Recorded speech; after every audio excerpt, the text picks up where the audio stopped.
Let's start with a story.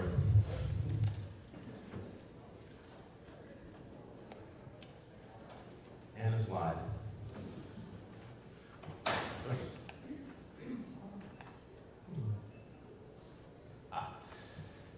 2010, Michael Dubin was at a family Christmas party.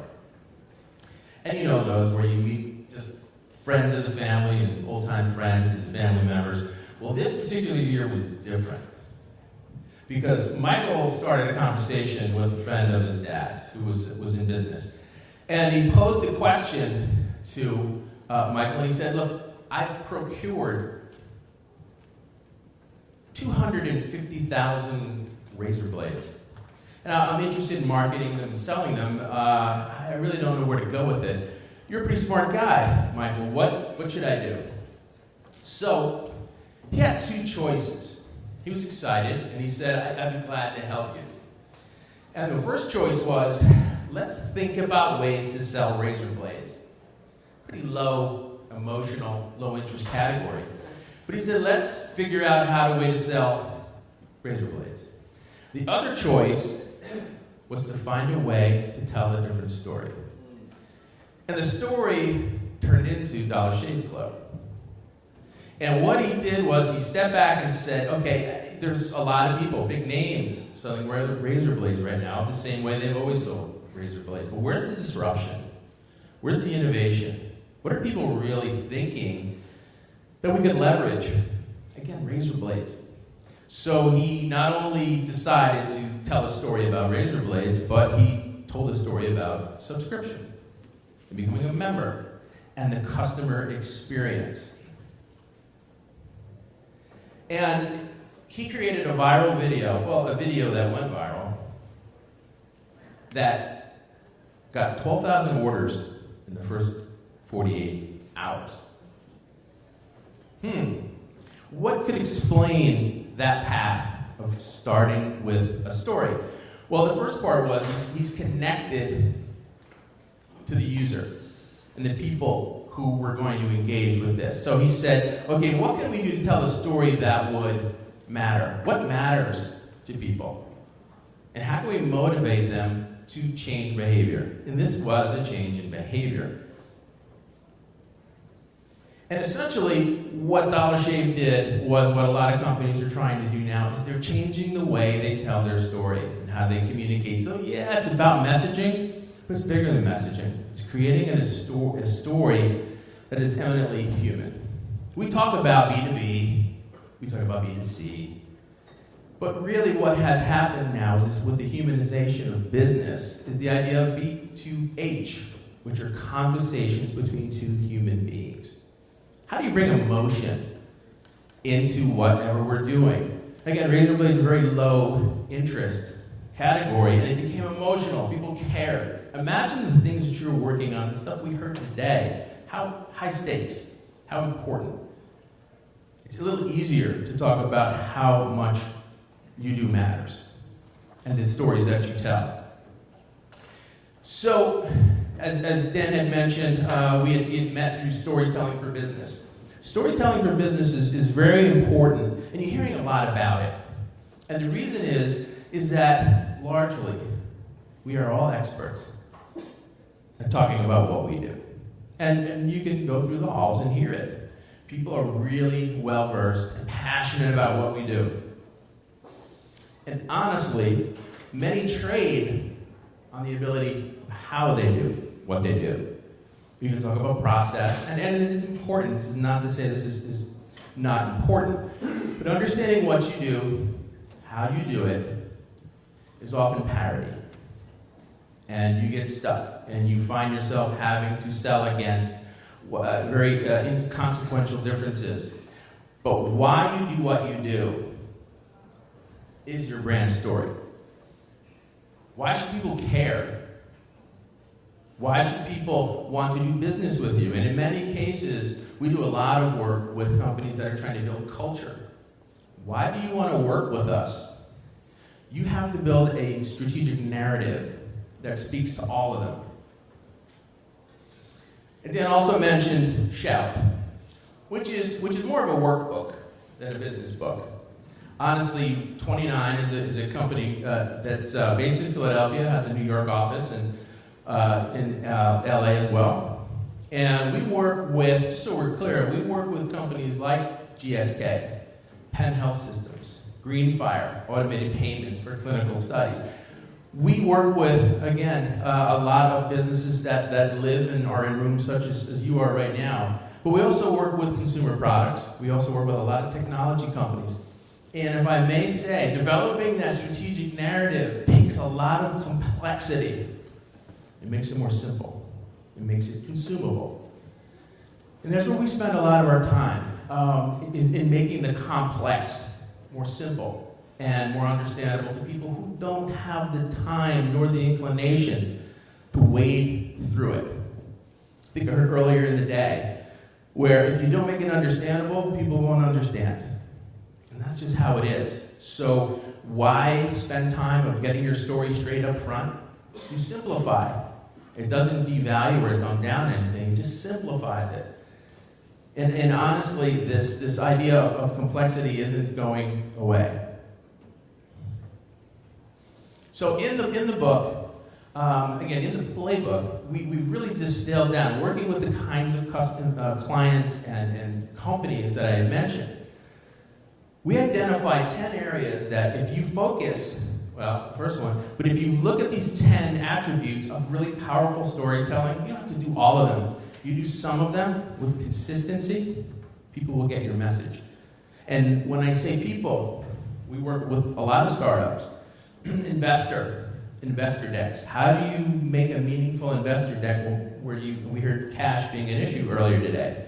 How do you get people to invest in a company? Tell a great narrative that means something and will motivate people. And also, our biggest client probably is Accenture. And a lot of the work we do there is distilling complexity within the organization and making a narrative that flows through their organization of 400,000 plus people. So it doesn't matter necessarily the sound or the size of the company, it's the value of the story that you create. So looking at be focused, we'll touch on that actually in a few moments. We looked at be yourself. There is an authenticity that companies need to come to grips with and disseminate within the company. This is who we are. This is why we do what we do. And we do it well, and this is how we do it. Be curious. We talk about innovation being really a benchmark of things that we're going to do. Benchmark, and I also understand that refining and improving customer experience. Well, let's find things out about what people really want. And I think Scott put it in a really well described way prior to this, is we've got to get perspective. We can't work in a bubble. We can't work in isolation. And you guys do incredible things. Smart people. High-value products solving very important challenges. A great story will boil down that brilliance. And that is when I work in rooms such as this, where you guys got a lot of game. There's a lot you have to offer. But how do you boil down your brilliance? You do it with story. And an integrated story within your company. So no matter who you speak to, whatever the situation, there's a story that's waiting to be told. It's a discipline. And I had a conversation earlier this morning where someone said, oh, storytelling, I'm not in marketing. I work in this facet. And I just want to say just one thing to walk away with this morning is storytelling for business is not a marketing tactic. It is a mindset that gets instilled within a company. That's when it has traction. That's when you start to build beyond just marketing materials. And I'll be the last one to say marketing materials are marginal. They're not. But it's got to be bigger than marketing. When you see companies that are thriving right now, it's bigger than marketing. Passion. And the other 10 that you can get a closer look at. I want to focus on the first one because I do think it's the one that is most common. And the way we described it in Shout is think silver platter, not kitchen sink. And this ties intimately with the notion of boiling down your brilliance. The ability to have focus is really the start of your story. And I'll give you a quick example. Pet 360 is a pet retailer that started with 8 or 9 different e-commerce sites that had to do with pets. And they came to us and said, look, we want to build a master brand. This has to all relate. We're not selling the kitchen sink. And they did things like PetMD, veterinary information. They had direct-to-home food delivery and accessories and toys, and all the stuff that pet owners love. But they came to us and said, look, do not sell this 360, whatever you need, we got. We need a higher order. And we loved working with someone who understood it's about the narrative, and everything finds its place. So we named it. Well, Pet 360 was the corporate name that we said that should be the name of the new entity. But what we did is that we did not talk about a story that said, you need a pet bed? We got a pet bed. You want toys? We can get you a toy. You want veterinary medicine information about your particular breed? Come to the site.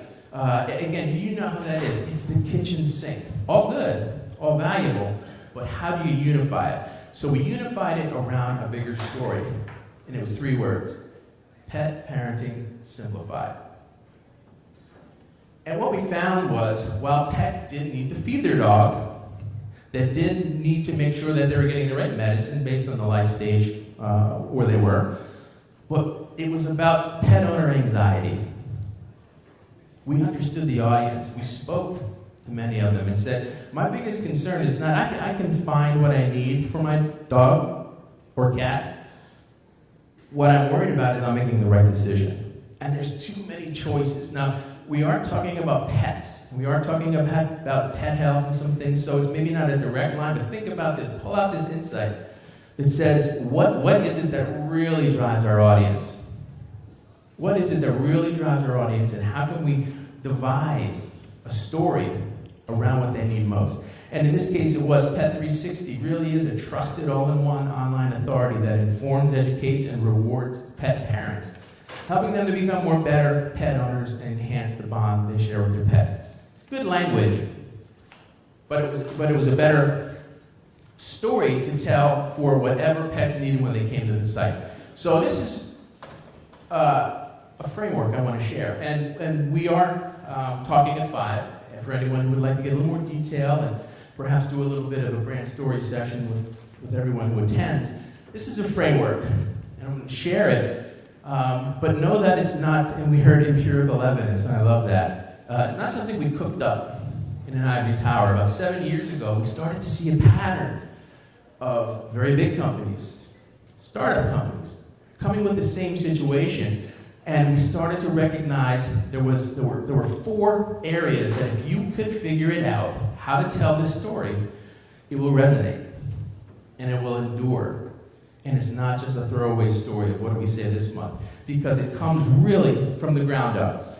And when people say, we need to innovate, let's think outside the box, we often talk about thinking inside the cube. And I'll walk you through briefly, is if you and your team, and love how Scott finished with the idea of bringing your team together. Let's figure this out. Let's start with story as a group, and then mobilize, and then make all the right decisions. Begin with the premise. We heard about the idea of perspective.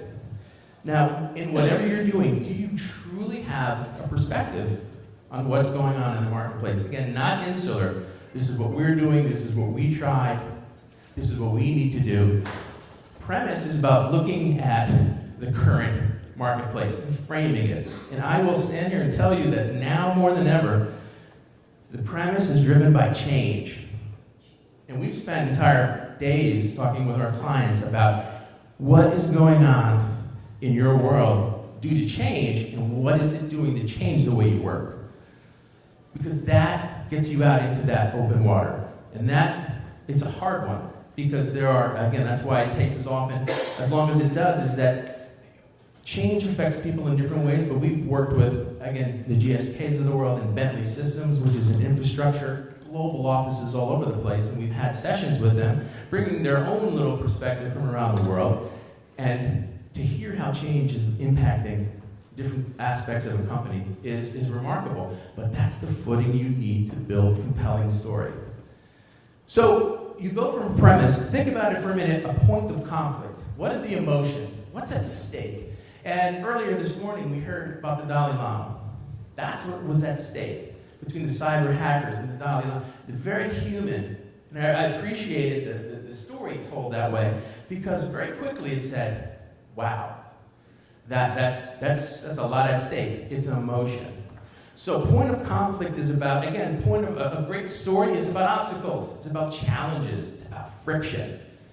And many times when we present, again, whether it's for an investor purpose or for launching a new product, in a selling situation, the point of it is let's be honest and let's talk about the tension, because tension is a great driver of story. You're going to get people's attention if you bring in emotion. The next is, what's your promise to the world? And people talk about it in terms of what's the better world you're creating. And honestly, sometimes we overlook. We get so caught up in the weeds of getting there because it is so hard that sometimes we don't find a way to characterize that better world. And we call it the promise to the world. How do you articulate it? And how does everyone on your team in every situation articulate it in a way that makes people pay attention? This is where we talk about stories that matter. Does it really matter? Is the story you're telling shareable? Is it newsworthy? Does it matter? This is where we work it out in that quadrant where it's rigorous and voices get loud, but it's worth it. And the next piece is really path to resolution. Now the path to resolution is simply this.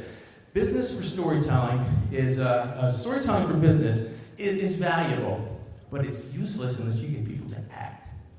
And many times getting people to act is about changing behavior, changing perspective. Again, if in the premise and the framing of your story, change is changing the way people think and work, path to resolution is how does it change in my behavior, presumably by working with you, how will that help resolve that tension in my world? And I think these are things that need to be worked through in each of the facets of your story. And many times it gets overlooked. And I mentioned earlier, is that what we do and how we do it is just not enough. This is where we bring the why to life through a narrative. Now, to make this a little more accessible, all right, a 2x2 cube, we all know them, we all love them, we've seen them a lot. But think of it in terms of this way. The premise is, can you make me see what you're trying to do? Can you really make me see it? Visualize it for me.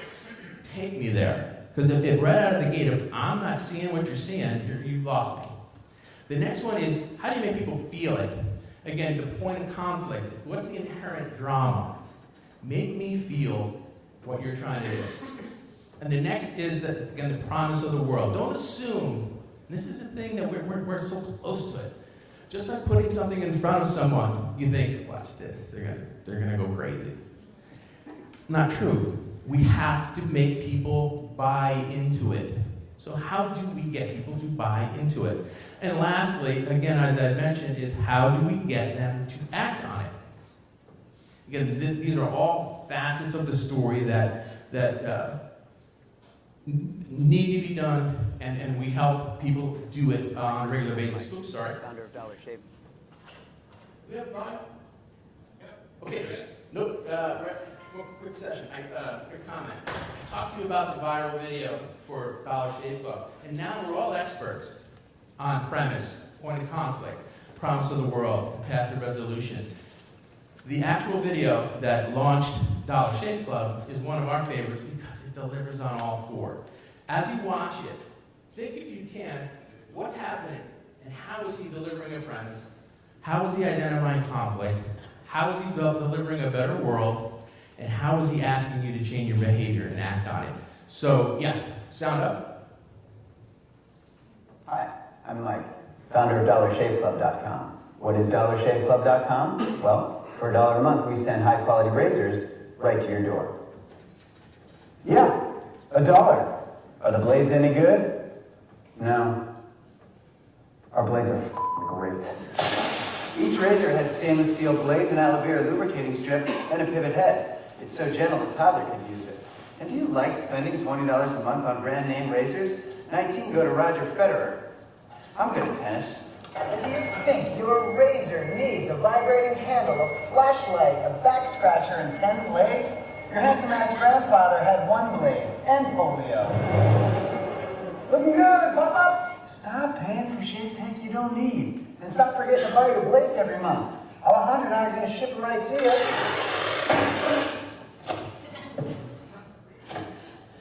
We're not just selling razors, we're also making new jobs. Alejandro, what were you doing last month? Not working. What are you doing now? Working. I'm no Vanderbilt, but this train makes hay.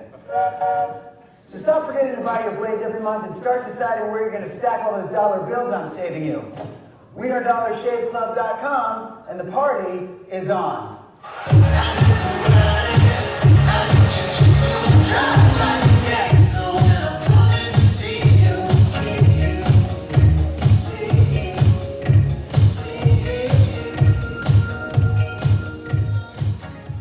$48,000 in the first 12 hours.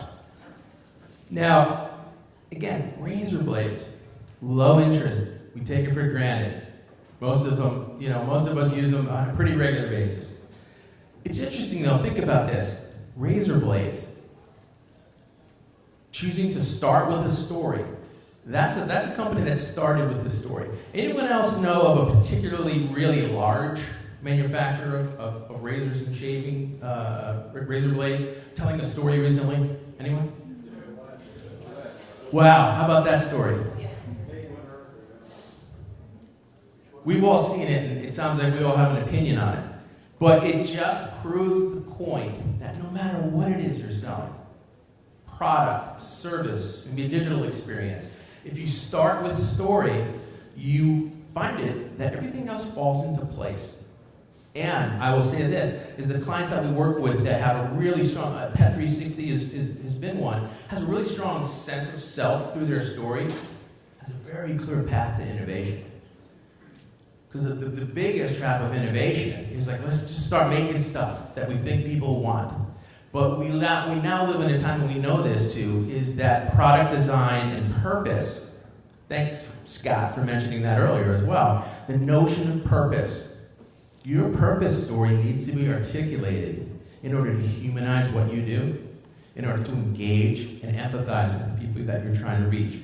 And we just go back and when we look at Gillette, again, various opinions on it, but this was a case that said we have to tell a story, or we're going to try to tell a story. They did not start with that story. Again, their story was built at a time when big ad budgets and heavy media schedules would do the work. But people now need to know more about who are the people making this, who are the people behind it, and now more than ever, intent is a competitive advantage. What we do, how we do it, why we do it. Get comfortable and be able to articulate your intent through story. Your employees will engage. Senior level management, we're now working with a huge digital marketing company globally that are bringing two companies together. The only way to combine C-level leadership is through a unified story. They sort of do things a little differently. They make different things. But we can get behind that story. So, today, again, start with a story, yes. Today at 5, we're going to be in the breakout room. And I'm not sure, but I think Dan was saying it's also breakout room / happy hour. So I don't know what that means. Quizzo, perhaps. So it is end of day, but if you're interested or been thinking about how to build a strategic narrative around what you're doing, or maybe a new product, or around an innovation process that you're thinking about, feel free to join us at 5. We're going to kind of create a little bit of an interactive where we want to hear how you tell your story today, and how might we think about it and put it on a different trajectory based on your business strategy. So I'm going to kind of give it back to Dan. Thank you guys. Hope you enjoyed it, and hope to see you throughout the day. And we're also across in the next room. And for the attendees today, is that we're making it free download of the book. So if you're interested in any aspect or some of what we were talking about, or like to take a closer look at the killer bees of storytelling, stop by, say hello, and we'll get you on that track for the free download, and hope to see you at 5 o'clock to talk a little bit more in depth, and again, hear where you're at in terms of story, and see what we can do to, maybe think about it and work it as a group later today. Thank you.